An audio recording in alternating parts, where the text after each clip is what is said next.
Saya tahun itu 1998, ini agak saya tarik ke belakang ya, dan ini tidak ada di buku saya.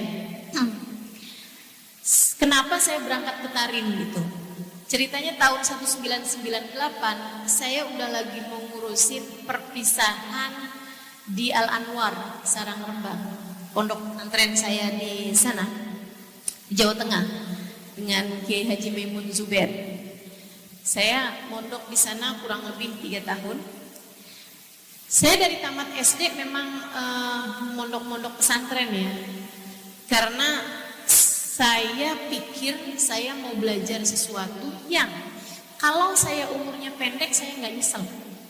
Ini aneh juga ya. Dari sejak kecil saya nggak berpikir bahwa umur saya akan panjang.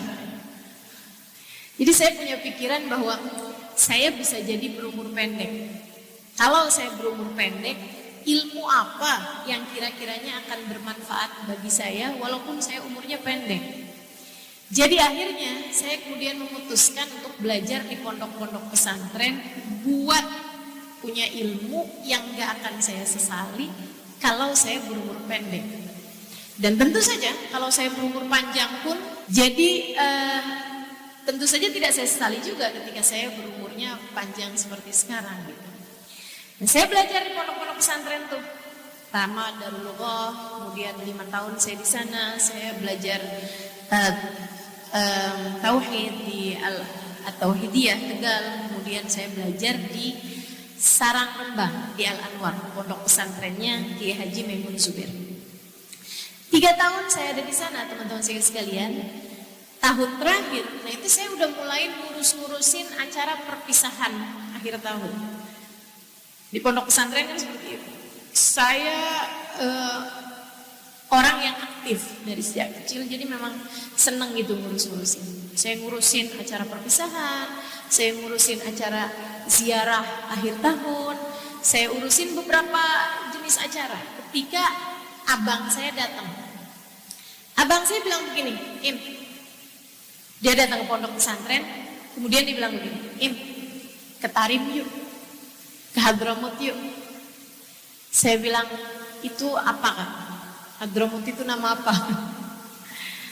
Tarim itu nama apa? Dia bilang nama satu daerah di Hadramut di negara namanya Yaman. Oh, ngapain Kak di sana? Belajar. Emang ada apa Kak di sana? Ada pondok, tapi cuma buat laki-laki. Lah saya,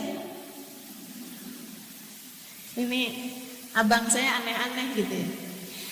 Dia bilang di sana ada banyak pondok tapi buat laki-laki, ada banyak ulama tapi semuanya ngajarnya hanya kepada laki-laki. Terus saya dibawa ke sana ngapain Kak? Saya bilang, dia bilang begini, karena saya itu nggak mau tinggal di pondok pesantren, saya kan udah tua. Dia bilang, jadi saya mau tinggalnya di luar, saya bisa ngaji di pondok-pondok pesantren yang ada, kan banyak, biar saya dapat berkahnya Habib ini, berdapat berkahnya Syekh ini, biar dapat berkahnya ulama ini gitu. Jadi saya bisa dapat semuanya gitu. Terus Kak, saya ngapain? Ya kamu bisa masakin saya, cuciin baju saya. Ini sebenarnya saya diajakin buat belajar atau buat jadi TKW ini. Terus dia bilang, ayolah temenin saya, dia bilang, kamu kan tahu saya itu punya sesak nafas. Saya tahu, saya paling kesian sama dia kalau dia udah datang sesak nafas gitu. Dan dia bilang, di Indonesia aja yang nggak begitu banyak debu, saya sering sesak nafas. Kabarnya di sana negaranya itu Al-Ardul Kubra, tanah berdebu. Jadi saya takut nanti kalau di sana itu saya sesak nafas, kalau sendirian saya nggak mau mati sendirian. Jadi saya selain jadi pembantu, saya juga jadi perawat. Nggak asik ya. Tapi terus dia bilang kayak begini nih, cuman di Tarim itu dia bilang, itu negerinya Faqihil Muqaddam Muhammad bin Ali Ba'alawi. Boleh deh, saya bilang. Saya kemudian berangkat ketika mendengar bahwa negeri itu adalah negerinya Faqihil Muqaddam Muhammad bin Ali Ba'alawi. Siapa Faqihil Muqaddam Muhammad bin Ali Ba'alawi? Saya nggak kenal. Tapi saya mau berangkat karena saya dari sejak kecil, abah saya antara maghrib sama isya suka baca ratib haddad. Dan sesudah beliau baca ratib haddad, habis ya Allah biha ya Allah bismil khatimah kan, habis selesai semuanya tuh, beliau ada baca satu doa bunyinya begini. Ya Rabbana yassir lana umurona bijahi Sayyidina Muhammad bin Ali Ba'alawi. Gitu. Ya Rabbana yassir lana umurona bijahi Sayyidina Muhammad bin Ali Ba'alawi. Ya Allah mudahkan urusan kami dengan berkahnya Sayyidina Muhammad bin Ali Ba'alawi. Saya pernah nanya sama abah saya, "Bah, ini kan bukan Nabi Muhammad ya, Bah? Nabi Muhammad kan Muhammad bin Abdullah. Ini Muhammad bin Ali ini siapa, Bah?" Kata abah saya, ini orang soleh, orang alim, seorang waliullah, Muhammad bin Ali Ba'alawi. Kabarnya kalau kita bertawasul, berdoa dengan nama beliau, Allah mudahkan urusan kita. Abah udah sering coba nak, katanya gitu. Kalau abah ada urusan-urusan, abah bilang ya Rabbana yassir lana umurana bijahi Sayyidina Muhammad bin Ali Ba'alawi. Allah kasih kemudahan. Oh gitu. Jadi saya ketika dengar ini negerinya Muhammad bin Ali Ba'alawi, teman-teman sedikit sekalian saya muliakan, saya jadi mikir, oh udah kenal. Saya udah kenal, saya gak akan disia-siakan oleh seseorang yang abah saya selalu menyebut namanya sebagai tawasul setiap malam. Kami pun berangkat ke Kota Tarim. Sedikit sekalian, begitu nyampe di Kota Tarim, udah kami tinggal di sebuah kontrakan, sewaan. Itu betul-betul ya perbedaan hidup yang luar biasa antara Indonesia dengan negeri Arab. Dan itu benar-benar kayak sangat-sangat drastis perubahannya. Dari sisi cuaca, dari sisi semua hal, makanan, budaya, kultur, bahasa. Dan saudara sekalian saya muliakan, saya saat itu adalah satu-satunya perempuan berbahasa Indonesia yang ada di negeri tersebut. Belum ada Daruz Zahra.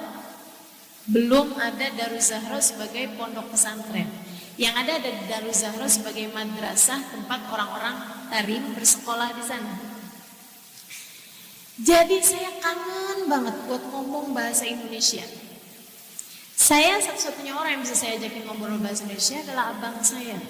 Saya sampai rasanya kayak mau ngomong sama semut, mau ngomong sama tembok, mau siapa aja gitu buat bahasa Indonesia. Dan masalahnya lagi teman-teman saya sekalian, saya udah mondok 8 tahun loh di Indonesia, dan saya bahkan udah bisa baca kitab gundul berbahasa Arab.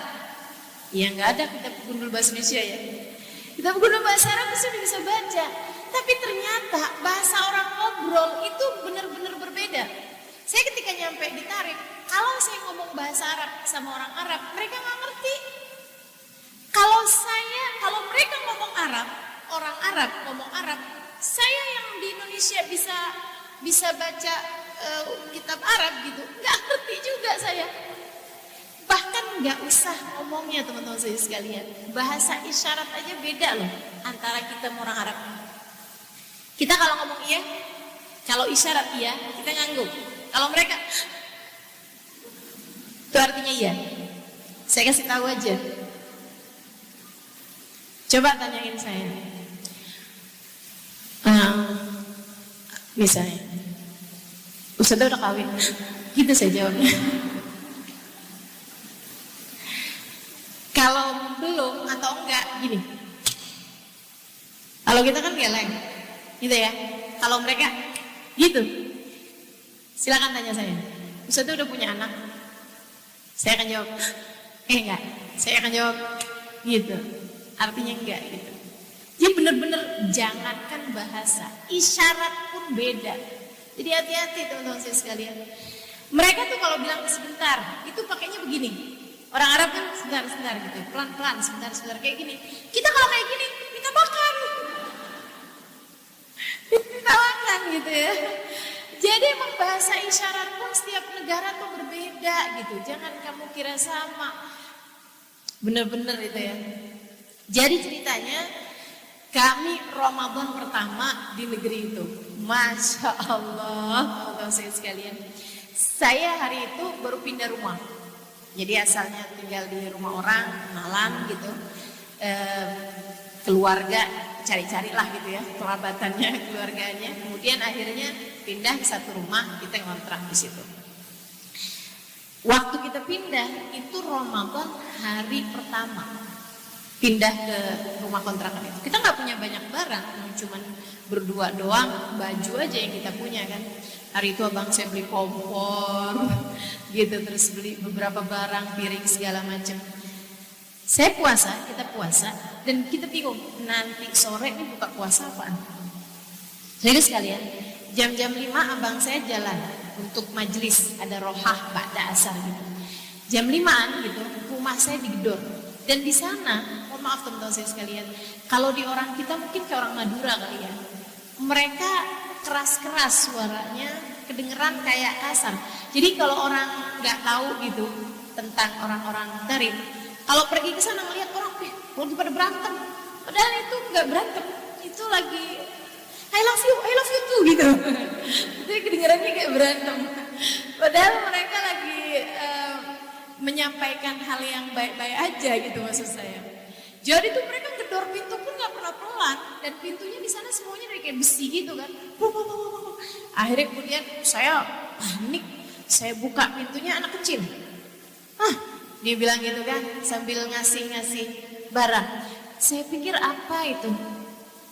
Sedikit sekalian, saya buka. Dia ngomong bahasa Arab, saya nggak ngerti. Jangankan ngerti, tahu ada spasinya aja nggak kedengeran gitu. Kayak bahasanya tuh kayak kedengeran satu semuanya gitu. Saya heran kok saya nggak ngerti sama sekali dia ngomong apa gitu ya. Pengennya saya pegang remote, saya pause dulu gitu. Terus aja gitu saya liatin dan nggak ngerti sama sekali.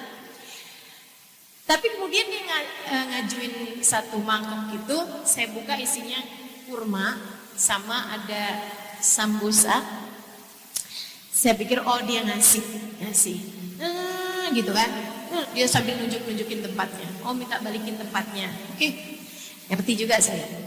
Jadi saya ambil gitu, terus saya kasihin sama dia. Saya nanya kemudian sama dia. Saya bilang, aina sa'usolli sholatat tarawih. Kan jelas banget ya. Dia bilang, ya. Ini anak gak sekolahan atau gimana ya? Kok gak ngerti gitu. Saya nanya lagi, aina sa'usolli sholatat tarawih. Ya ampun, gimana sih? Sholatat tarawih. Aina sa'usolli sholatat tarawih. Tarawih ya. Terus dia udah ngomong-ngomong yang saya kembali nggak ngerti gitu. Akhirnya terus ya udahlah gitu. Nah, akhirnya terus dia pamitan, saya tutup pintu lagi. Nggak lama kemudian ada yang gedor pintu lagi. Oh, ini anak tadi nih. Berarti rupanya dia habis nanya gitu sama keluarganya gitu kan mungkin. Akhirnya dia gedor-gedor pintu, saya buka pintu, orang lain lagi. Anak kecil lagi juga, ngasih juga gitu. Saya paham, oh ya minta ganti. Oke, saya udah paham. Saya taruhin lagi makanannya, terus saya balikin lagi tempatnya. Terus dia ada bilang-bilang gitu. Saya nanya lagi sama dia, di mana saya mesti sholat tarawih? Dia bilang, pokoknya saya nggak ngerti juga lah. Ujung-ujungnya teman-teman saya sekalian, hari itu saya dapat 5 kiriman yang sama. Tetangga-tetangga ketika mereka dengar ada orang asing, ada orang baru, bukan orang asing, ada orang baru, muslimah, saudara kita juga, baru datang dari Indonesia, tinggal di rumah situ. Mereka kemudian mikirin gitu, ini anak terbuka pakai apaan ya? Semua orang ngirimin, sampai dapat 5 apa 6 gitu. Kurma, sambusa, ini bisa buat berapa hari nih saya pikir. Masya Allah. Dan perkara kurma sambusa itu ya, saya baru tahu bahwa ternyata mereka semuanya senegeri sepakat bahwa yang namanya buka itu ya itu aja. kurma, kopi, sambusa. Orang senegeri bukanya sama semua. Makanya saya bayangin mereka tuh kalau datang ke negeri kita pas bulan Ramadan bingung aja.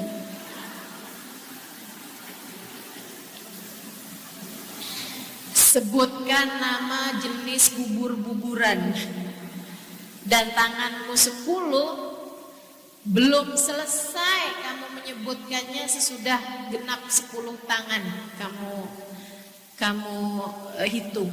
Itu ya. Sebutkan jenis makanan, goreng-gorengan ini itu. Ya Allah luar biasa. Kita mestinya sepakat nih buka puasa apa. Titik gitu. Biar nggak punya banyak hawa nafsu milih dalam diri kita. Baik teman-teman sekalian, alhasil malam hari itu saya kemudian dikasih tahu yang akhirnya saya paham juga bahwa kamu kalau mau sholat taraweh datanglah belakang rumah, tunjukin sama dia tempatnya, saya sambil ditarik-tarik gitu.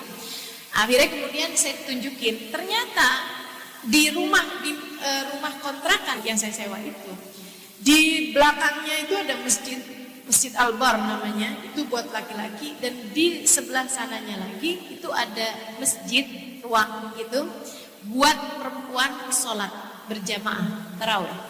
Dan saya baru tahu juga bahwa di sana itu orang perempuan yang sholat tarawih di masjid adalah perempuan-perempuan yang tua-tua.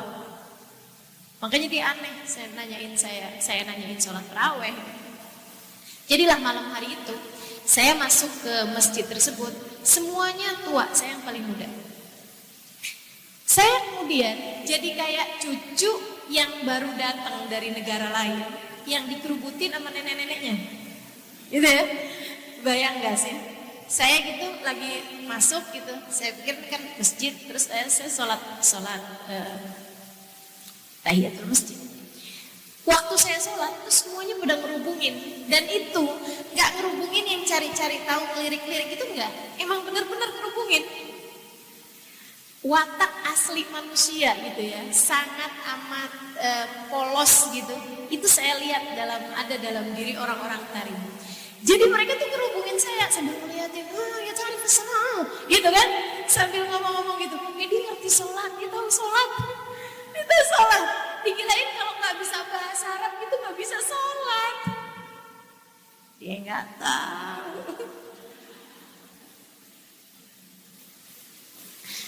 Saudara sekalian, habis selesai saya sholat, mereka nanya kemudian, inti Halimah, dia bilang gitu kan, kamu Halimah kan? Saya bilang, iya, anak Halimah min Indonesia. Terus dia bilang, inti Muslimah? Dia bilang gitu, kamu muslimah kan? Saya bilang iyalah, masa saya nggak muslim sholat gitu mau pura-pura gimana? Terus akhirnya dia bilang, kamu nggak bisa bahasa Arab katanya. Saya bilang iya, saya nggak bisa bahasa Arab, kurang lebih kayak gitulah ya. Terus akhirnya mereka bilang, tapi kamu ngerti sholat? Saya bilang ngerti. Dicek sama mereka, coba baca iftitah. Lah. Sembarang. Saya udah mondok 8 tahun, halo. Saya baca nih iftitah. Dia bilang, coba baca Fatihah. Saya baca Fatihah. Habis itu terakhir ada nenek-nenek di belakang. Tunggu dulu. Kalau yang itu dia bisa. Coba tahiyat. Iya. Saya baca dong tahiyat. Habis selesai tahiyat, seseorang di antara mereka bilang, yuk kita salat. Halimah, kamu imam. Dia bilang, kiraatik ahsan minna. Dia bilang, bacaan kamu lebih bagus daripada kita, jadi mendingan kamu aja yang jadi imam. Gak mau saya. Saya selesai salat sama mereka, itu teman-teman saya sekalian. Habis selesai saya salat, saya turun, mau pulang ke rumah, tangan saya ditarik, bawa masuk ke rumah salah seorang di antara mereka. Terus mereka suguhin saya teh, mereka suguhin saya kue-kue kecil, dan mereka ajarin saya kalimat demi kalimat dalam bahasa Arab, cara mereka mengucapkan kata-kata. Dia bilang ini bahasa Arabnya ini bahasa Arabnya ini. Dibilang kamu ambil buku. Saya ambil buku, saya tulisin satu-satu. Saya tanya, kalau saya mau beli apa-apaan, saya ngomongnya gimana? Mereka kasih tahu gitu. Kamu harus cari toko yang begini-begini. Setengah mati mereka ngasih pemahaman sama saya, gitu ya. Tapi ya sebisa-bisa mungkin saya coba untuk serap, dan mereka mengajarkan kepada saya itu tiap malam. Dari mereka saya belajar tentang persaudaraan sebagai sesama muslim. Jadi sekalian, nggak harus jadi keluarga buat disayangin. Kamu selagi dalam hatimu adalah la ilaha illallah Muhammadur Rasulullah, kamu adalah saudara kami. Seperti itu mereka kurang lebih. Gitu ya. Pokoknya selagi Tuhanmu sama sama kami, nabimu sama sama kami, gitu kan? Sholatmu sama sama kami, kiblatmu sama sama kami, kamu adalah saudara kami. Kalau ada sesuatu terjadi sama kamu, kami semua menyesalinya. Kamu adalah saudara kami. Dan saya sekalian, persaudaraan ini saya sama mereka nih orang-orang Tarim sampai sekarang masih tetap berasa. Saya kalau pergi ke Tarim kayak pergi ke kampung halaman saya sendiri. Jadi terkenal. Oh, kamu Halimah kan? Ya ampun, Halimah gitu. Jadi kayak berasa selebritis gitu. Insya Allah. Dan ngomong-ngomong, saya agak terkenal loh di Tarim. Nanti siapa aja yang pergi ke Tarim bilangin aja, saya temennya Ustazah Halimah, gitu. Saya temennya Halimah Lidrus. Mereka sudah bilang, Halimah Lidrus gitu. Karena memang saya ini banget, biasa banget ada di jalan-jalanan mereka, bertemu dengan mereka. Kota kecil, teman-teman saya sekalian, kampung kecil, saling kenal satu sama lain. Di Tarim itu sampai dengan sekarang nih, kalau mereka kirim surat itu nggak pakai alamat. Jadi kalau saya tinggal di Tarim, itu kalau kirim surat nggak usah pakai alamat. Halimah Alidrus Tarim, gitu. Hadramaut Yaman, nyampe ke Halimah Alidrus. Baru biasa ya, gitu. Apalagi kalau pakai nama bapaknya gitu, atau pakai apanya. Misalnya Halimah Alidrus Al Indonesia, Tarim Hadramaut Yaman, nyampe teman-teman saya sekalian. Asal nyampe ke Tarim, nyampe ke tangan.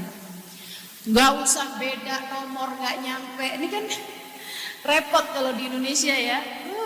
Kalau kayak gitu terjadi di Indonesia, setengah mati JNE, JNT, nyasar semua alamat. Baik teman-teman sekalian yang saya muliakan, Kota Tarim. Lebaran pertama. Nah ini Bapak Tiflah. Lebaran pertama. Jadi habis puasaan saya tuh sampai hari Lebaran pertama. Saya udah beli baju Lebaran. Enggak abang saya beli baju Lebaran. Saya udah pakai tuh baju Lebarannya. Saya tungguin abang saya datang. Abang saya datang, terus dia bilang, mau sholat Id? Iya saya bilang. Habis saya sholat Id, makan-makan apa yang kami punya hari itu. Sedih bener rasanya. Itu Lebaran yang saya nggak punya ketupat, nggak punya opor, nggak punya apa-apa gitu ya. Berduaan sama abang saya. Dan gitu, seingat saya kami waktu itu masak telur ceplok, nasi telur ceplok gitu. Habis gitu abang saya pamitan, buru-buru gitu. Dia bilang, saya mau keluar UAD. Saya bilang sama dia, ikut dong. Ikut. Dia bilang, enggak, ini khusus laki-laki semua. Gimana kek caranya gitu? Apa saya pakai gamis apa gimana gitu ya? Saya pakai imamah apa gimana gitu? Enggak, ini buat laki-laki, dia bilang. Kayak open house ulama gitu. Kami kumpul semuanya di rumah Habib Umar. Aduh ya ampun. Kapan pulangnya saya bilang? Ya habis-habis duhur gitu kali. Selesai duhur saya pulang. Dari jam 8 pagi. Ini Lebaran terus saya mau kemana gitu? Saya iseng, diam. Tiap kali diam sedih, mau nangis. Ingat abah, ingat umi, ingat kakak-kakak gitu. Teman-teman gak pernah tahu rasanya kan? Sedih teman-teman saya sekalian, sedih banget gitu.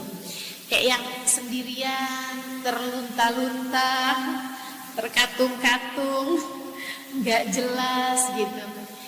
Saya pikir mau ngapain ya Lebarannya. Akhirnya terus saya ingat, saya ada ketemu sama Ustazah Zainab.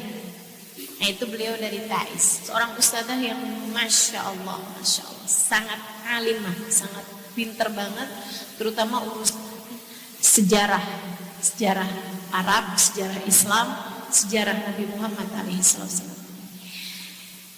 Beliau berbahasa Arab Fusha, bisa berbahasa Arab Fusha, karena memang beliau orang sekolahan ya.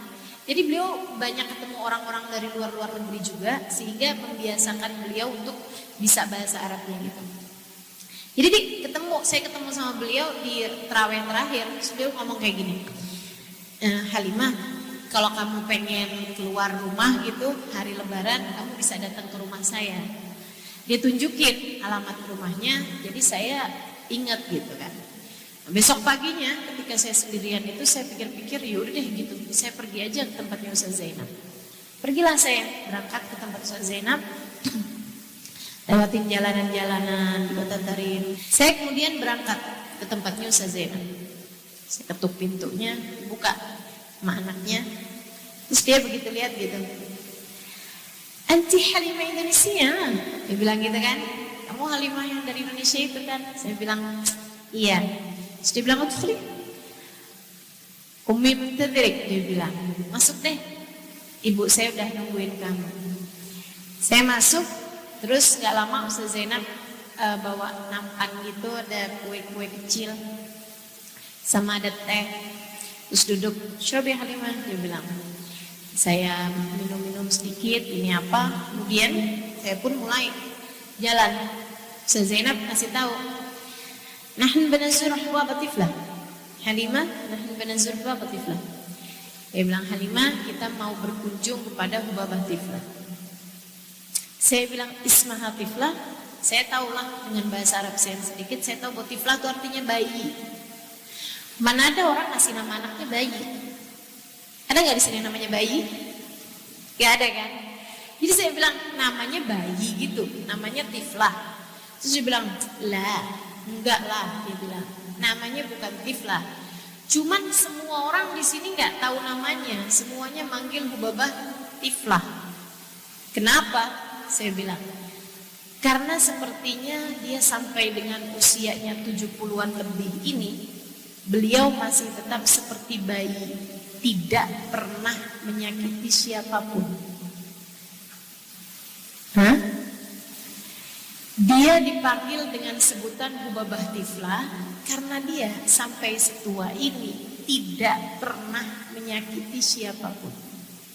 Gak pernah ada orang yang tersinggung dengan ucapannya, gak ada orang yang pernah tersinggung dengan perbuatannya, gak pernah nyakiti orang lain.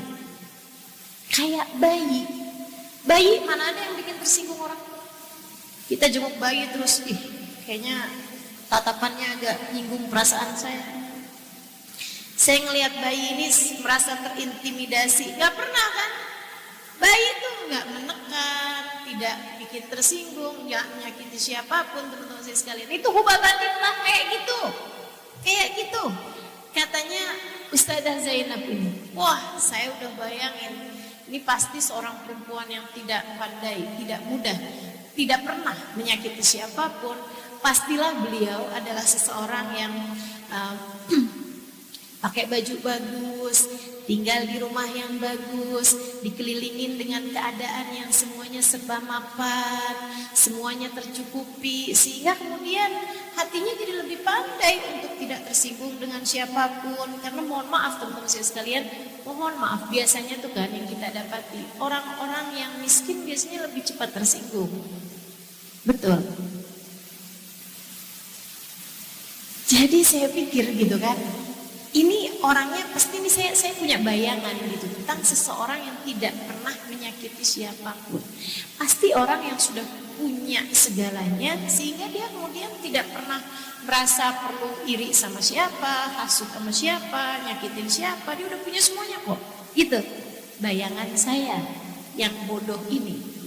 Sedikit sekalian, ketika saya sampai depan rumahnya, itu rumahnya ternyata sangat sederhana gitu dari luar.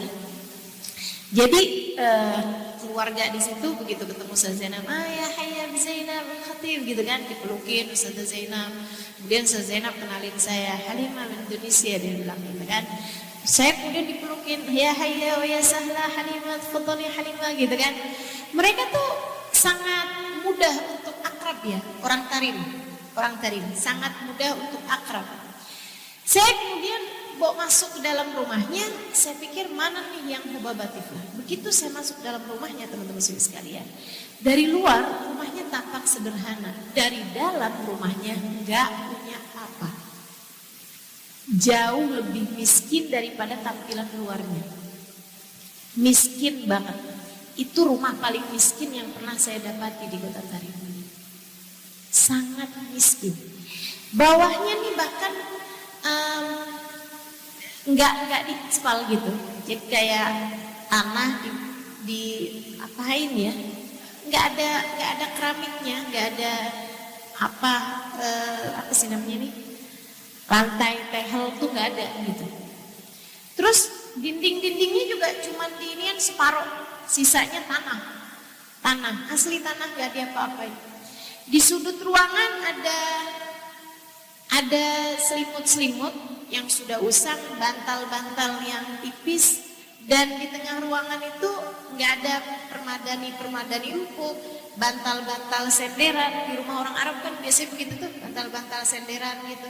Nah itu nggak ada sama sekali, hanya ada satu karpet usang yang sebagian lebih tipis daripada yang lainnya. Saya ada daerah-daerah yang tipis, ada yang enggak gitu kan. Saya ngeliatnya, ya Allah kasihan banget, nggak seperti dalam bayangan saya. Tapi kontras sekali sama senyuman mereka yang lebarnya luar biasa sama sekali. Senyumannya, ketawanya, cerianya, itu kayak ngomong begini loh, dengan lisan keadaan mereka. Kayak ngomong begini, kami boleh miskin, tapi kami tidak boleh tidak bahagia. Kami miskin iya, tapi kami bahagia iya, gitu. Jangan kamu kira bahwa orang kalau miskin nggak boleh bahagia. Kami miskin dan kami bahagia. Sehingga sekalian saya katakan, itu ngajarin saya sesuatu hal yang aneh banget gitu. Dalam hati saya kayak ada pertempuran yang, oh ya Allah ternyata nggak harus kaya loh kamu buat bahagia. Kamu nggak harus kaya buat bahagia. Kamu bisa bahagia dengan keadaan apapun, apalagi ditambah fakta bahwa Tuhan kita Allah. Ketika kita bersamanya, bukankah kita jadi yang paling bahagia? Ketika kita bersamanya, bukankah kita jadi yang paling kaya? Sedikit sekalian, saya kemudian ditarik sama Ustazah Zainab, tangan saya, Ustazah Zainab samperin seorang perempuan yang duduk di pojokan ruangan. Taulah saya bahwa itu adalah Hubabatiflah. Enggak putih, beliau agak coklatan gitu kulitnya, dan sangat tua, ya saya taksir usianya di atas 70-an tahun ya. Dan beliau teman-teman saya sekalian ternyata buta. Kebayang seperti apa kesulitan hidupnya orang. Dia dalam keadaan serba terbatas dan buta pula. Namun kemampuan hati yang bagaimana coba, yang sampai bisa menebarkan kebahagiaan bahkan dalam sempitnya kehidupan. Sehingga sekalian, bahagia itu setara zakat. Bahagia itu rumusnya sama kayak zakat. Kamu gak akan bisa membahagiakan, mengeluarkannya kecuali kalau kamu punya lebih daripada nisabnya. Saya ulangi ya, bahagia itu seperti zakat. Kamu gak akan bisa mengeluarkan nisabnya, gak akan bisa mengeluarkan itu kebahagiaan pada orang lain, kecuali kalau kamu punya lebih daripada nisabnya. Orang kalau harta aja gak punya, gimana dia mau zakat? Kan begitu? Bahkan dia menerima zakat.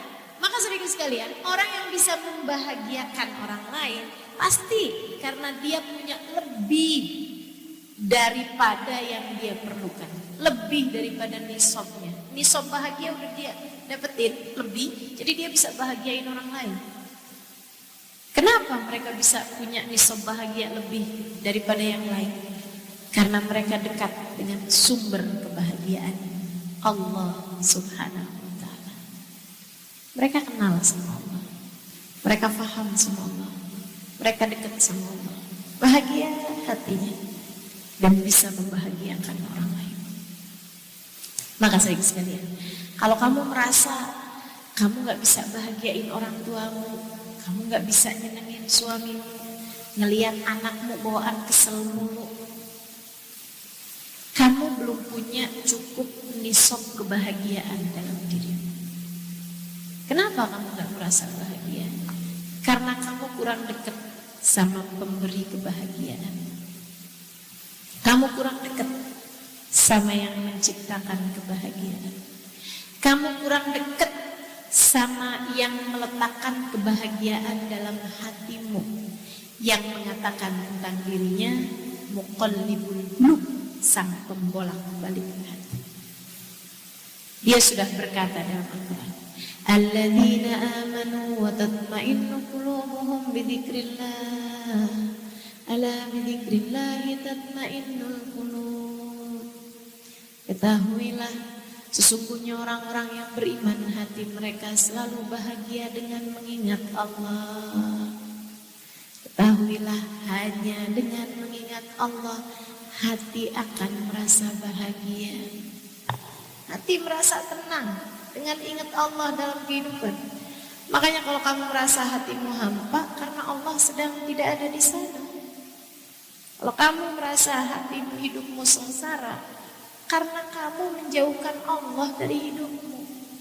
Gak ada Allah dalam hatimu, itu masalahnya saudara sekalian. Bukan pada saya kurang piknik, bukan pada kalau saya punya suami saya akan bahagia, bukan pada kalau saya punya anak saya akan bahagia, bukan pada kalau saya punya banyak harta saya akan bahagia, bukan pada kalau saya punya banyak uang bisa jalan kemana-mana saya akan bahagia. Gak ada. Bahagia itu ada ketika ada Allah dalam hati. Itu Hubabah Tiflah, mulutnya senyum aja,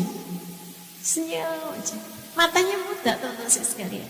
Ketika kemudian dibilang, dia merasa ada suara-suara di sekelilingnya gitu kan.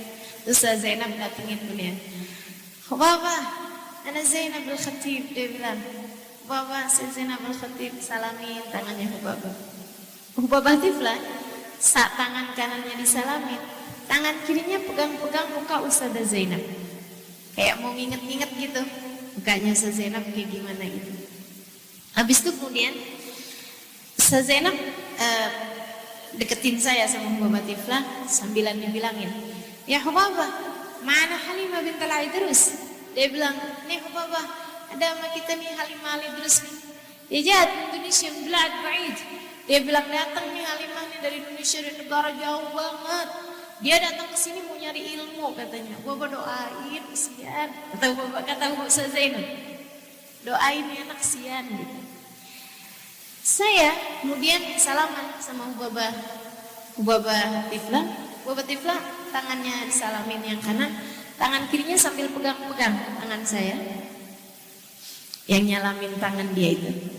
Kemudian habis saya lepas tangannya, Hubabah Tiflah kemudian pegang-pegang muka saya dengan kedua tangannya, pegang-pegang gitu, mau ngebayang-bayangin nih anak mukanya kayak gimana, postur tubuhnya kayak gimana. Saya bisa bayangin tuh ya, oh ini pesek nih, oke gitu. Sehingga sekalian, saya habis salaman sama beliau itu, beliau kemudian pegang-pegangin wajah saya, terus beliau letakkan tangannya di dada saya, tangan kanannya di dada saya, sambil tangan kirinya masih namanya tepuk-tepuk pundak saya gitu. Terus beliau doa, beliau bilang gini, Allahumma yu'adzib bisyibinti, Allahumma yu'adzib bisyibinti. Semoga Allah tidak akan pernah menyengsarakan Muna. Semoga Allah tidak akan pernah menyusahkan Muna. Saya bilang amin, amin. Doanya nggak berhenti. Allah la tu'adzibha ya Rabb, la tu'adzibha ya Rabb, la tu'adzibha ya Rabb. Ya Allah, jangan pernah susahkan hidupnya ya Allah, jangan pernah sengsarakan hidupnya ya Allah, jangan pernah sengsarakan hidupnya. Doanya nggak berhenti, tambah kenceng. Allah la tu'adzibha ya Rabb, la tu'adzibha ya Rabb, la tu'adzibha ya Rabb. Ya Allah jangan siksa dia ya Allah, jangan susahkan hidupnya ya Allah, jangan pernah susahkan anak ini dalam hidupnya ya Allah. Kasihan ya Allah, jangan susahkan dia dalam hidupnya. Ketika beliau doa, satu doa itu diulang banyak kali teman-teman sekalian, entah berapa puluh kali. Beliau doa terus gitu lah, Tuhan dibayar dengan tangisan yang benar-benar sangat konsentrasi sekali. Beliau menangis gitu ya.